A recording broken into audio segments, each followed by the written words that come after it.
So somebody told that temples are energy centers. Well, people say temples are offering moksha, punya. There are many versions of how you look at the temple. But energy centers, certainly yes, because temples are divided into two types of category. One is Swayambhu temple, another is Pratishta temple. Swayambhu is the icon comes on its own. That means somebody is digging a earth and then they found a small temple like structure and the icon, or somebody gets a dream where Lord tells that I am here, you dig there, you will find me, and definitely when they dig there they find an icon. These are called Swayambhu, came on its own.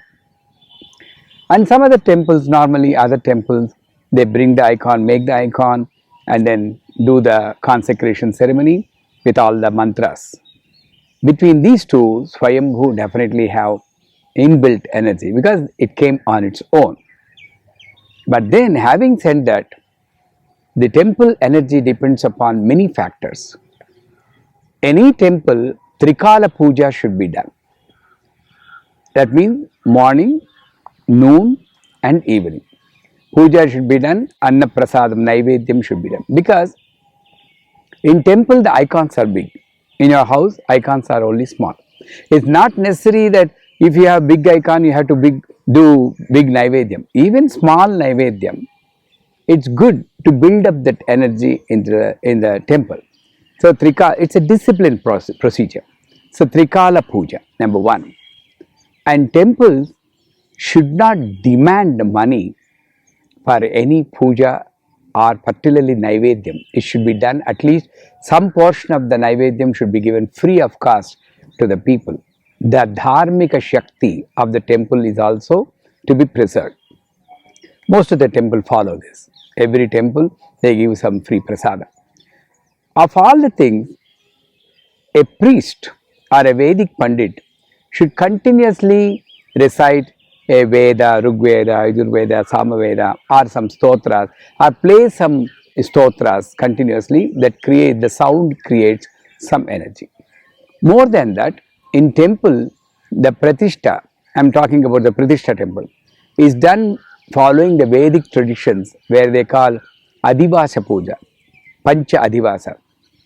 They bring the icon, they keep it for 40 days in rice paddy and then recite all the poor mantras, and then they take it out, they dip it in water, keep it for some days or one day at least, then dip it in milk. Every day they do big pujas and homas, and then dip it in flowers and fruits, and finally make a bed and make it flat like sleeping. That's called Jaladhivasam, Kshiradivasam, Dhanyadivasam, Pushpadivasam, Shayyadivasam. All the Adivasa pujas they do. After that, they invoke 99 kalas, energies, into the icon. No wonder. And then they do Kalanyasa Homam. And finally, they do the Pranapratishtapana mantra. So, definitely when you do all these rituals as per the Agama Shastra, the energy has to be there. And once it is there, the next responsibility is to preserve it. The pujari of the temple should be selfless and should be dedicated to the worship alone.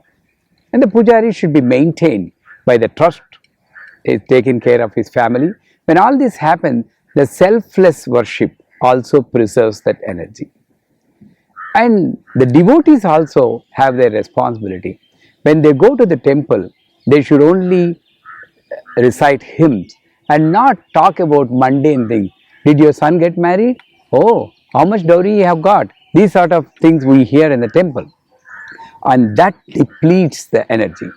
So, in spite of this, the temples are still called energy centers because that is where on a regular basis lots of Vedic hymns are recited, and in a disciplined manner, at least once in a day, the puja is done and the Naivedyams are offered. The upacharas, they call 64 upacharas, the temples will do on a daily basis, big temples. So, when the energy is preserved, that is like a warehouse where people can go there, and enjoy the energy. So it's like an ocean. Even if millions of people go there, still Purnamadaha Purnamidam, still there is abundant energy there. So of all these temples, one should go to the Swayambhu temples more rather than the Pratishtha temple, because Swayambhu temples have the innate energy. They come with the energy. Whenever you get a chance, don't miss any Swayambhu temple. There are a lot of Swayambhu temples in India, and I'm not saying don't go to the Pratishtha temple. When you have a preference, I will go to Swayambhu temples. Sri Matre Namaha.